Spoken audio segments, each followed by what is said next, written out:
महाराष्ट्र सरकारच्या सरोवर संवर्धन योजनेतून टाकवडेमधील गावतळ्याच्या संवर्धनासाठी निधी उपलब्ध व्हावा यासाठी ग्रामपंचायत पदाधिकाऱ्यांनी आमदार सतेज पाटील यांच्या माध्यमातून राज्य सरकारकडे पाठपुरावा केला होता।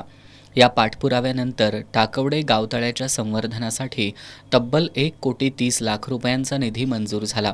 या निधीचा पहिला 50% हप्ता कोल्हापूर जिल्हा परिषदेकडे वर्ग झाला असून या कामाची निविदा प्रक्रिया पूर्ण झाली आहे। या निधीच्या उपलब्धतेसाठी आमदार सतेज पाटील यांनी दिलेल्या योगदानाबद्दल टाकवडे ग्रामपंचायत पदाधिकाऱ्यांनी त्यांचे आभार मानलेत।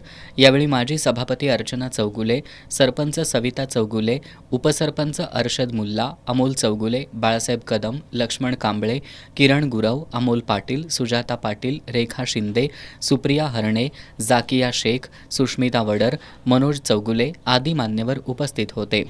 यावेळी निधी मिळण्यासाठी प्रयत्न केल्याबद्दल काँग्रेसचे नेते गणपतराव पाटील, माजी पंचायत समिती सभापती अर्चना चौगुले यांच्याबद्दलही कृतज्ञता व्यक्त करण्यात आली।